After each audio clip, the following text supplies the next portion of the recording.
टीके का प्रदर्शन समाजवादी का 2012 में और इसी के बलबूते उन्होंने उत्तर प्रदेश की जनता का विश्वास भी हासिल किया था। लेकिन सबसे बड़ा सवाल इस वक्त ये खड़ा हो रहा है कि इन 3 सालों में जनता का मूड कितना बदला है। अखिलेश सरकार ने जो वादे किए थे, क्या वो वादे पूरे हो रहे हैं? लोगों का भरोसा उनके ऊपर क्या है? यही तमाम सवाल लेकर हम लोगों के बीच गए और उनसे ये जानने की कोशिश की, 5 सवालों के जवाब टटोलने की कोशिश की और उनका मूड भी भांपने की कोशिश की कि अखिलेश सरकार के वायदों और दावों में कितना दम है। ईश्वर की शपथ लेता हूं कि मैं मेरे द्वारा स्थापित भारत के संविधान के प्रति सच्ची श्रद्धा और निष्ठा रखूंगा। 15 मार्च 2012 को लखनऊ के लॉ माउंटेनियर कॉलेज के प्रांगण में जब अखिलेश यादव ने यूपी के मुख्यमंत्री पद की शपथ ली तो लोगों में एक नई उम्मीद जगी। पहली बार समाजवादी पार्टी के युवा चेहरे को कमान सौंपी गई। पिछले 3 सालों में अखिलेश सरकार ने बहुत काम किए हैं। लखनऊ में मेट्रो और आगरा लखनऊ एक्सप्रेसवे की वजह से खूब तारीफ हुई। विदेशों की तर्ज पर लखनऊ में साइकिल ट्रैक बनवाया। जनेश्वर मिश्र पार्क और जयप्रकाश नारायण अंतर्राष्ट्रीय केंद्र बनवाया। सरकारी कैंसर सुपर स्पेशलिटी अस्पताल बनवाया। लखनऊ में HCL की IT सिटी बनाने पर खूब तारीफ लूटी। इसके साथ लैपटॉप बांटने के अपने चुनावी वादे को भी पूरा किया। अखिलेश सरकार ने राज्य के करीब 15 लाख गरीब छात्रों को लैपटॉप बांटा। बिजली की दिक्कत दूर करने के लिए 45 लाख नए बिजली कनेक्शन दिए। साथ ही 45 लाख लोगों को समाजवादी पेंशन देने का लक्ष्य बनाया। जितना विकास कार्य इन 3 वर्षों में उत्तर प्रदेश में हुआ है, आजादी के बाद कभी भी किसी कालखंड में इतना विकास नहीं हुआ। जन कल्याणकारी योजनाएं उत्तर प्रदेश में संचालित हुई हैं। इससे पहले इस तरह की परियोजनाएं कभी भी संचालित नहीं हुई, जिससे सीधे जनता लाभान्वित हो रही है। 40 लाख परिवारों, गरीब परिवारों को समाजवादी पेंशन योजना से जोड़ने का काम किया गया। बेरोजगारी भत्ता प्रदेश में देने का काम किया गया। लैपटॉप वितरित किए गए। अल्पसंख्यकों को 18% आरक्षण देने में अखिलेश सरकार विफल हुई। किसानों का 50,000 तक का कर्ज माफ करने के अपने वादे को भी सरकार अब तक पूरा नहीं कर पाई। गन्ने के दामों में बढ़ोतरी करने और किसान आयोग बनाने के वादे को भी भूली। इसके अलावा अखिलेश ने वादा किया था कि बीएसपी सरकार कार्यकाल के भ्रष्टाचार की जांच के लिए आयोग बनाया जाएगा, जो आज तक नहीं बन पाया। लोकायुक्त को मजबूत करने का वादा भी अभी अधूरा है। भूमि अधिग्रहण का मुआवजा बढ़ाने का वादा भी अब तक पूरा नहीं हुआ। किसानों को पेंशन देने का वादा भी पूरा होता नहीं दिख रहा है। ये प्रदेश की जनता जानती है। हर मुद्दे पर, सड़क, बिजली, पानी, रोजगार, महिला उत्पीड़न, तमाम विषय पर यह सरकार पूरी तरह से फेल है। जनता त्राही त्राही कर रही है और भगवान से प्रार्थना कर रही है कि अतिशीघ्र ये सरकार चली जाए और किस तरह से हम लोगों को विकास का मौका मिले। लेकिन कानून व्यवस्था के मोर्चे पर अखिलेश सरकार को विपक्षी पार्टियों ने कटघरे में खड़ा किया। मुजफ्फरनगर दंगे, 3 साल में पुलिस वालों पर 622 हमले हुए और 50 से ज्यादा पुलिसकर्मी मारे गए। वहीं दिन दहाड़े एटीएम में 3 लोगों की हत्या और राजभवन के सामने लाखों की लूट जैसी वारदात ने यूपी की कानून व्यवस्था पर सवालिया निशान लगा दिए। गुंडे माफिया अपराधियों का राज रहा, चरमराई कानून व्यवस्था का राज रहा। हत्या, डकैती, बैंक डकैती, अपहरण, फिरौती, बलात्कार, दुराचार, तेजाब से हमले और गरीबों की जमीनों पर अवैध कब्जे का दौर रहा। अखिलेश सरकार के 3 साल पूरे होने पर इंडिया न्यूज ने यूपी के 10 शहरों में सर्वे करवाया और 5 सवाल पूछे और जानने की कोशिश की कि यूपी सरकार कितनी पास हुई और कितनी fail. Vipin Choubey, India news, Lucknow. Uttar Pradesh के 10 बड़े शहरों का सर्वे हम आपको दिखाएं, लेकिन उसके पहले एक इंट्रोडक्शन दे देते हैं। जो खास पैनल इस वक्त हमारे साथ जुड़ चुका है, हमारे साथ कांग्रेस पार्टी के नेता राजीव त्यागी जी स्टूडियो में मौजूद हैं। हमारे साथ सुधींद्र भदौरिया जी बीएसपी के नेता जुड़ चुके हैं। इसके अलावा महबूब अली साहब समाजवादी पार्टी से हमारे साथ मौजूद हैं और डॉक्टर अनिला सिंह मौजूद हैं बीजेपी से। हमारे ये गेस्ट कितना नंबर देते हैं समाजवादी पार्टी को, ये मानते हैं कितनी पास या फेल, इनसे जानेंगे। लेकिन उसके पहले अपने सर्वे का हम सीधे रुख कर लेते हैं। उत्तर प्रदेश के 10 शहरों में लोगों के पास जाकर 5 सवाल हमने पूछे और हमारा पहला सवाल अखिलेश सरकार को था। क्या अखिलेश सरकार के 3 साल के काम से आप संतुष्ट हैं? 48% जनता हाँ में जवाब देती है। 52% ऐसे लोग हैं जो कहते हैं कि संतुष्ट नहीं है, जबकि कह नहीं सकते। उनका आंकड़ा 00 का है, आप देख ही पा रहे हैं। यानी कि यहां पर आपको 4% का अंतर हाँ और नहीं में दिखाई दे रहा है। आगे बढ़ते हुए अपने दूसरे सवाल का रुख करते हैं। क्या अखिलेश राज में कानून व्यवस्था बेहतर हुई है? 48% लोग हाँ में जवाब देते हैं। 51% लोग बोलते हैं कह नहीं सकते हैं, जबकि 1% माफ कीजिएगा 51% जिन्होंने नहीं जवाब दिया है, 1% ने कहा है कि कह नहीं सकते। यहाँ पर 3 का अंतर हाँ या नहीं में हमें दिखाई दे रहा है। ये है अखिलेश राज में कानून व्यवस्था को लेकर पूछे गए सवाल का जवाब। आगे बढ़ते हुए तीसरा सवाल, क्या अखिलेश राज में पिछले 3 साल में विकास ने रफ्तार पकड़ी है? 51% लोग हाँ में जवाब देते हैं, यानी कि यहाँ पर अखिलेश सरकार का पलड़ा भारी नजर आता है। 49% मानते हैं कि नहीं। यहाँ पर भी आप देख पा रहे हैं कि थोड़ा सा ही अंतर है और कह नहीं सकते, 00 उनकी संख्या है। यह है विकास को लेकर पूछे गए सवाल का जवाब। चौथा सवाल, अगर अखिलेश यादव को खुली छूट मिली तो बेहतर काम या क्या वो कर सकते हैं? क्योंकि बार बार अखिलेश यादव को लेकर ये सवाल खड़े होते हैं। 68% लोग हाँ में जवाब देते हैं कि अखिलेश यादव को अगर खुली छूट दे दी जाए तो वो बेहतर काम कर सकते हैं। 28% ने नहीं में जवाब दिया है, जबकि 4% लोग ऐसे हैं जिनका जवाब है कि इस पूरे मामले में हम कह नहीं सकते हैं। यानी कि अगर अखिलेश यादव को खुली छूट दी जाए तो वो बहुत अच्छा प्रदर्शन कर सकते हैं। 68% जनता ऐसा मानती है। और अब 10 शहरों में लोगों के बीच जाकर हमारा 5वां सवाल आपकी टीवी स्क्रीन पर, क्या समाजवादी पार्टी के बड़े नेताओं का दबाव अखिलेश यादव पर रहता है? 70% लोग मानते हैं कि हाँ, अखिलेश यादव पर समाजवादी पार्टी के बड़े नेताओं का दबाव रहता है। 27% ने जवाब दिया है नहीं में, जबकि 3% ऐसे लोग हैं जिन्होंने कहा है कि इस पूरे मामले में हम कुछ कह नहीं सकते। तो ये 10 बड़े शहरों में जनता के बीच जाकर अखिलेश सरकार के 3 साल के कामकाज पर हमारा सवाल था। उसका जवाब क्या रहा, लगातार हम आपको टीवी स्क्रीन पर दिखाते रहेंगे। और अब सीधे रुख कर लेते हैं, हमारे साथ जो गेस्ट मौजूद हैं। सबसे पहले राजीव त्यागी जी, आप मेरे साथ स्टूडियो में ही बने हुए हैं। अखिलेश सरकार पास या फेल, आप क्या मानते हैं? नंबर कितने देंगे और क्यों?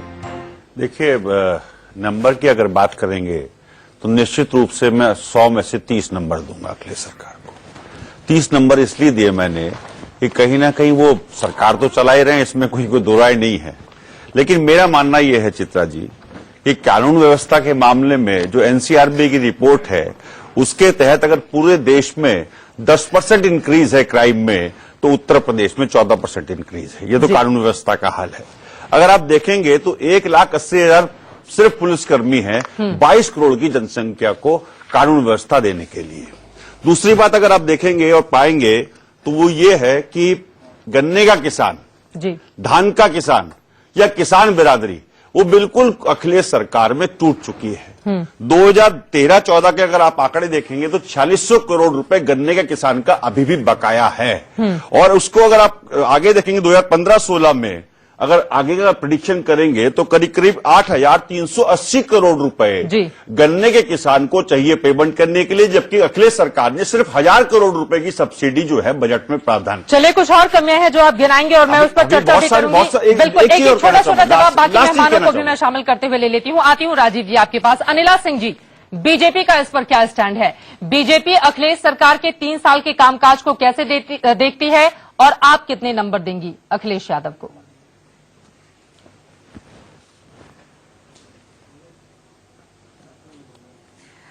देखिए, नंबर तो मैं क्या दूंगी, इस देश की और इस प्रदेश की जनता जो है सत्ताधारी सरकारों को दे देती है। परंतु अगर समाजवादी पार्टी की परिभाषा अगर आप मुझसे पूछेंगी तो मैं परिभाषित जरूर कर सकती हूँ समाजवादी पार्टी को कि ध्वस्त कानून व्यवस्था, भ्रष्टाचार चरम सीमा पर और अराजकता का नंगा नाच अगर किसी चीज को नाम दे सकता है तो समाजवादी पार्टी की सरकार जो उत्तर प्रदेश में सत्ताधारी है। अभी आपका सर्वे मैं देख रही थी और आपका बिल्कुल जेन्युइन सर्वे होगा, परंतु अगर एक आम आदमी से यहाँ पर पूछा जाता है तो चाहे युवा है, जो युवाओं को वायदा किए गए थे, न तो युवा के वायदा पूरे हुए, और महिलाओं की अगर मैं बात करती हूं तो महिलाओं की जो अस्मिता है बार बार जो है तार तार यहाँ पर हुई है। चाहे वहां पे 10वीं के बच्चों को टैब देने का प्रॉमिस किया गया था और चाहे लैपटॉप देने का प्रॉमिस किया गया था, वो कितना पूरा हुआ है? टैब तो आज तक ना मिला और लैपटॉप जो है एक सत्र जरूर दिया गया।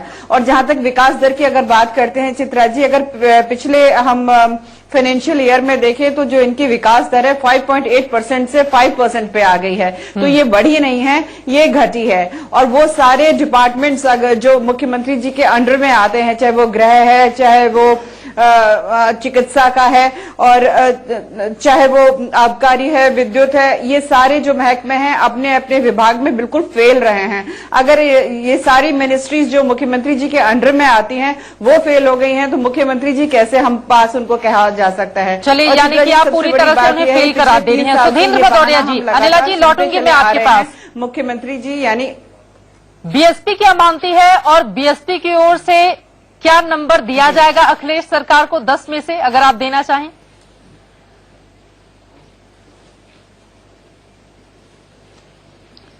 देखिए, आपने 5 प्रश्न किए हैं। मैं भी बताना चाहता हूं कि उत्तर प्रदेश में 5 मोर्चों पर, चाहे वो किसानों के सवाल पर, चाहे वो आप बेरोजगार नौजवानों के सवाल पर देखें, दलितों का उत्पीड़न बढ़ा है, महिलाओं के साथ बलात्कार की, यहां तक कि नाबालिग बच्चियों के साथ और वृद्ध महिलाओं के साथ भी बलात्कार उत्तर प्रदेश में हुआ है।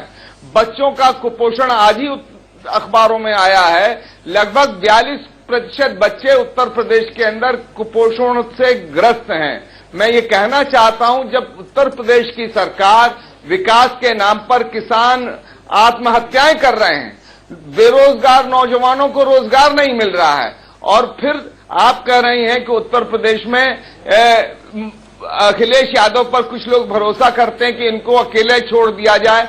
अकेले तो खुद आदमी चलता है और फैसला लेता है। ये सबसे कमजोर उत्तर प्रदेश के मुख्यमंत्री के तौर पर सामने आए हैं, और इसी वजह से उत्तर प्रदेश में जितने अपराधी हैं, और यहां तक कि मुजफ्फरनगर में 1 लाख लोग बेघर हो गए इनके शासनकाल में, जब सांप्रदायिक दंगे हुए। 200 से ऊपर सांप्रदायिक दंगे हुए हैं। मैं जानना चाहता हूं कि किस मोर्चे में ये सफल हुए हैं। मैं समझता हूं ये सभी मोर्चों पर विफल हुए हैं। उत्तर प्रदेश के लोगों को मौका मिलेगा। इतनी बुरी हार जितनी दिल्ली में हुई है सभी दलों की, उससे ज्यादा हार इनकी उत्तर प्रदेश में होगी। यानी कि आपको लगता है कि आगे आने वाले विधानसभा चुनावों में समाजवादी पार्टी के लिए अच्छी खबर नहीं है। लेकिन यहां पर अब हम समाजवादी पार्टी के नेता महबूब अली को शामिल करेंगे। और महबूब अली जी, जो पहला सवाल हमने लोगों के बीच जाकर पूछा था उसका जवाब भी आपने सुना कि अखिलेश सरकार के 3 साल के काम से आप संतुष्ट हैं। 52% लोग नहीं में जवाब देते हैं, जबकि 48% लोगों ने हाँ में जवाब दिया है। समाजवादी पार्टी इसको कैसे देखती है?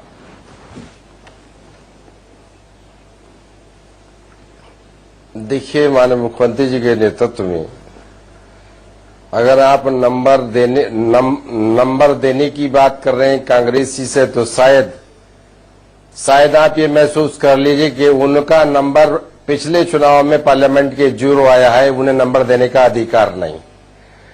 बसपा के अभी एक साथी बात कर रहे थे, बीजेपी के एक मैडम बात कर रही थी।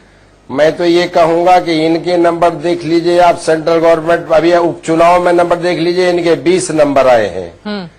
हमारे यहाँ विधानसभा में जो उपचुनाव हुआ है, हम अभी एक बसपा के साथी बोल रहे थे, उनके यहाँ थानों में बलात्कार हुए हैं और वो भी आज ऐसे बढ़ चढ़ कर बोल रहे हैं। मैं कहूंगा कि अगर नंबर देने की बात है तो आदरणीय मुख्यमंत्री जी की सरकार को हम 200 नंबर देते हैं 100 में से। एक अच्छे इतनी सोच के सभी ऊपर काम किया है, एक मुख्यमंत्री के आधार पर जिन्होंने काम किया है, 100 नंबर ऊपर ये नौजवान पढ़े लिखे और 100 में से 200 नंबर कहाँ? यही नया गणित है। अभी महबूब अली साहब के नंबर बढ़ गए अखिलेश जी की नजरों में। आपके थानों के आपके थानों के गेट पर आपके यहाँ बलात्कार हुए हैं, आपके गवर्नर हाउस के गेट पर एमएलओ के कत्ल हुए हैं। एक बात कहना चाहूंगा, अगर बसपा के टाइम पे बलात्कार हुए हैं तो क्या समाजवादी पार्टी की सरकार के टाइम पे बलात्कारी को छूट मिलेगी? ये प्रश्न है मेरा, आपसे बताएंगे महबूब अली जी। पोते की शादी में 2 लाख से ज्यादा समाजवादी पार्टी के बलात्कारी को ज्यादा छूट मिलेगी? पहली गवर्नमेंटों में 2 लाख लोगों को पहली गवर्नमेंट में अपराध दर्ज नहीं हुए कभी। मुलायम सिंह की जेब में अपराध ही दर्ज नहीं हुए बसपा की गवर्नमेंट में, अपराध दर्ज नहीं हुए, अपराध ही दर्ज नहीं हुए बसपा की गवर्नमेंट। समाजवादी पहली गवर्नमेंट में अपराध दर्ज नहीं हुए कभी। मुलायम सिंह की जेब में अपराध ही दर्ज नहीं हुए बसपा की गवर्नमेंट में, अपराध दर्ज नहीं हुए, अपराध ही दर्ज नहीं हुए बसपा की गवर्नमेंट में। हमारी गवर्नमेंट में अपराध हो रहे हैं जनता के सामने खुली की किताब की तरह से। हमारा लैंड ऑर्डर है, कहाँ से ये आ रहा है सैकड़ों करोड़ रुपया शादियों में बहाने के लिए? उत्तर प्रदेश के किसान आत्महत्या नहीं करें, किसानों के लिए गन्ने का मूल्य जितना समाजवादी पार्टी ने इतना श्रम ने बढ़ाया, सारी गवर्नमेंट ने इतना समाजवादी पार्टी ने बढ़ाया। दूसरा आज जो ये आज चीज जो सेंट्रल गवर्नमेंट के माध्यम से विदेशों से आयात की जा रही है, उसकी वजह से ये स्थिति सामने आ रही है। एक बात नहीं, आपके जो देशों से चीनी मंगवाई जा रही है उसकी वजह से समस्या पैदा हुई है। उत्तर प्रदेश पर 2.5 लाख करोड़। पहला सवाल का उत्तर हम पूछ लेते हैं, 3 साल के कामकाज से कितने संतुष्ट हैं? यहाँ पर 48% लोग हाँ में, 4% का परसेंट। हमेशा जब समाजवादी पार्टी गवर्नमेंट बनी है 70% हमने किसानों के लिए। संतुष्टि जब होती है जब आंकड़े किसी भी सरकार के पक्ष में हो विकास के। मैं ये कहना चाहूंगा, कृषि की अगर विकास दर देखेंगे खेती की तो उत्तर प्रदेश में 2.9% है, जबकि नेशनल एवरेज जो है 3.7% तो बता दिए। और दूसरी बात मैं कहना चाहूंगा महबूब अली कैसर साहब से कि उत्तर प्रदेश में जिस तरह से दंगे हुए, अगर 2012 में 5,976 दंगे हुए पूरे प्रदेश में, तो 2014 में 6,089 दंगे हुए। तो कानून व्यवस्था की स्थिति तो इस तरह से आपको क्लियर हो जाएगी कि उत्तर प्रदेश में क्या कानून व्यवस्था है। और महबूब अली जी जिस तरह 100 में से 200 नंबर दे रहे हैं, से समाजवादी पार्टी का गणित अहंकार की वजह से खराब हो गया है, इसीलिए वो इस तरह के नंबर दे रहे हैं। और मैं कहना चाहूंगा अंधेर नगरी चौपट राजा, टके शेर भारी टके शेर खाजा। मैं पूछना चाहूंगा आपने कि 4600 करोड़ रुपए तो ये 2013-14 का बकाया गन्ने के किसान का आज तक आपने भुगतान क्यों नहीं किया? और जिस तरह दंगे हुए कि दंगे के दोषियों को क्या आपने जेल में भेजा? हाँ, कानून व्यवस्था एक मामले में बहुत बढ़िया उत्तर प्रदेश सरकार में कि अगर किसी मंत्री की भैंस खो जाए तो भैंस 24 घंटे में जरूर मिल जाती है। हालांकि अपहरण के मुकदमे के जो आरोपी हैं, बलात्कार के मुकदमे के जो आरोपी हैं, मर्डर के मुकदमे के जो आरोपी हैं, वो खुले घूम रहे हैं, इसमें कहीं को संशय नहीं है। लेकिन भैंस हाँ जरूर 24 घंटे में मिल जाती है। अब दूसरा सवाल अनिला जी आपको जोड़ना भी चाह रही थी, उसके साथ मैं कर लेती हूँ। लोगों से जब हमने ये पूछा क्या अखिलेश राज में कानून व्यवस्था बेहतर हुई है, तो 48% हाँ बोलते हैं, 51% नहीं में जवाब देते हैं। इस पर आपकी टिप्पणी?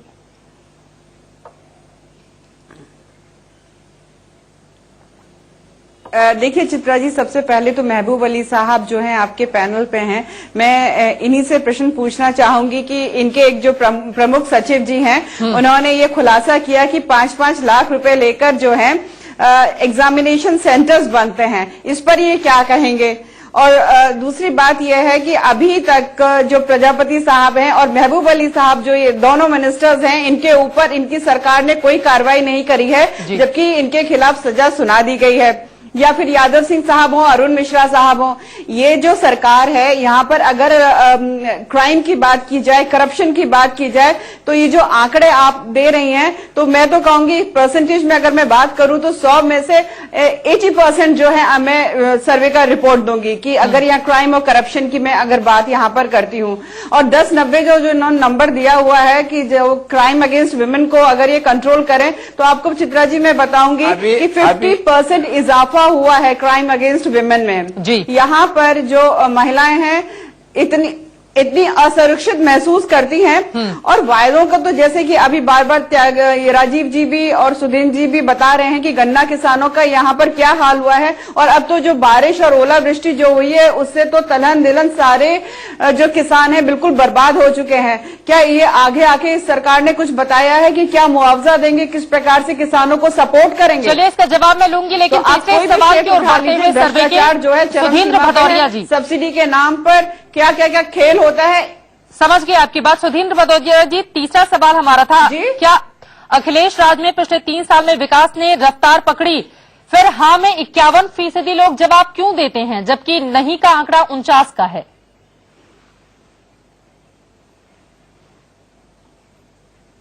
देखिए मैं आपको बताऊं चित्रा जी, लौटती हूँ अनिला जी, अगर मैं इस फाइनेंशियल ईयर का भी बजट का केवल सैफई सुन लीजिए, मेरी बात सुन लीजिए, सैफई पे आप जाइएगा तो वहाँ पर आपको विकास दिखाई देगा। अनिला जी लौटूंगी मैं आपके पास, मेरा सवाल सुधींद्र जी वहाँ से पर था, उनका आपको जवाब विकास सुन लेते दिखाई हैं। देगा, वहाँ पर आपको अंतर्राष्ट्रीय हवाई पट्टी दिखाई सैफई भी देगी, प्रदेश का वहाँ भाग पर है, 500 प्रदेश का बेड का भाग है, हॉस्पिटल सैफई भी। दिखाई देगा, वहाँ पर इंटरनेशनल लेवल हवाई का आपको, पट्टी के लिए और आपने उत्तर कुछ प्रदेश नहीं में किया, बलिया आपको से लेके आप हवाई पट्टी सहारनपुर हम तो तक चाहते जाइए, हैं उत्तर प्रदेश प्रदेश के की हर हालत जनपद जर्जर में है। हवाई पट्टी वहाँ पर बने।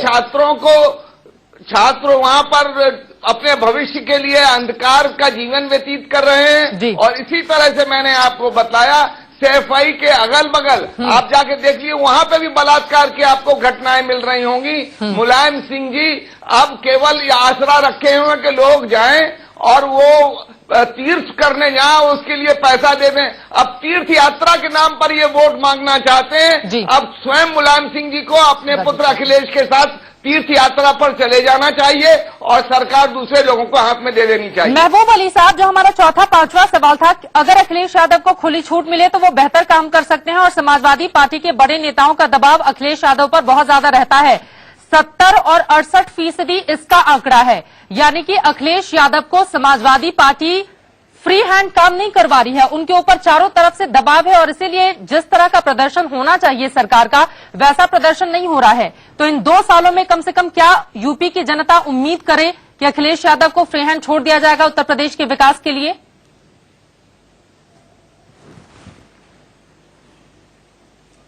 देखिए, फ्री हैंड का रिजल्ट तो आपने अपने आप दे दिया कि 51% लोगों ने कहा कि प्रदेश में बड़े पैमाने पर विकास हुआ। अरे ये 70%, 80% होना चाहिए था। आप ये महसूस करिए कि जो लोग भी ये कहते हैं जी, बेहतर रिजल्ट तो तब होता है ना जब आंकड़ा 60 से ज्यादा का हो। दूसरे सरकारों को आप ये अभी हमारे पास 2 साल बाकी है, वो 70% ऊपर पहुंच जाएगा। आप कहीं परेशान नहीं हुई है इसमें, लेकिन दबाव बना रहेगा बड़े नेताओं का अखिलेश यादव के ऊपर। अभी बीजेपी की जो हमारी बहन, चले सर आपकी बात में समझ गए, वक्त की कमी है राजीव जी, जल्दी से जल्दी चाहिए हर हालात में अगर किसी के पास तजुर्बा। कैसा साहब जिस तरह से ख्याली पुलाव पका रहे हैं, क्या उत्तर प्रदेश में सड़कें गांव तक पहुंची? क्या उत्तर प्रदेश में बिजली 24 घंटे 18 घंटे उपलब्ध है? आपकी बात में समझ गए, और उम्मीद हम यही करते हैं, चाहे वो बीएसपी हो, कांग्रेस पार्टी हो, बीजेपी हो, कम से कम सरकार की कड़ी आलोचना समय समय पर करती रहेगी, जिसका फायदा